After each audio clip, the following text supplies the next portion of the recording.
రాష్ట్రంలోని ఆలయాలన్నింటినీ అభివృద్ధి చేస్తామన్నారు మంత్రి.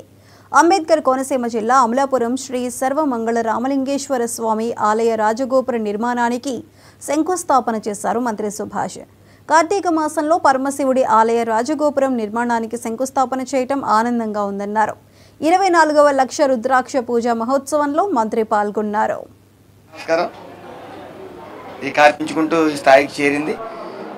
ఏదేమన్నప్పటికీ ఇక్కడ చెరువు ఉండేది, ఇక్కడ మసలటానికి కూడా ఇబ్బంది పడే స్థితిలో ఇక్కడికి బ్రహ్మకుమారి ఆధ్వర్యంలో బ్రహ్మకుమారి ఈశ్వర విశ్వవిద్యాలయం ఇక్కడికి రావటం, మరి ఈ యొక్క చుట్టుపక్కల ప్రాంతం అంతా కూడా డెవలప్ అవ్వటం, భక్తుల సంఖ్య పెరగటం, అలాగే అందులో అభివృద్ధిలో భాగంగా ఈ రాజగోపురం నిర్మాణానికి ఈరోజు శంకుస్థాపన పిలవటం అదృష్టంగా భావిస్తూ ఉన్నాను. ఏదేమన్నప్పటికీ ఈ మధ్యకాలంలో ఏదైతే కరోనా వచ్చిందో, కరోనా తర్వాత భక్తి భావాలంటే ముట్టుకుంటే చనిపోయే రోజు వచ్చేసరికి పక్కింటి వాళ్ళు ఉన్నారా లేరా అని నెతుక్కునే పరిస్థితి వచ్చేటప్పటికి ఒకసారిగా అందరికీ భక్తి భావాలు పెరిగినాయి, అలాగే సేవాభావాలు కూడా పెరిగినాయి.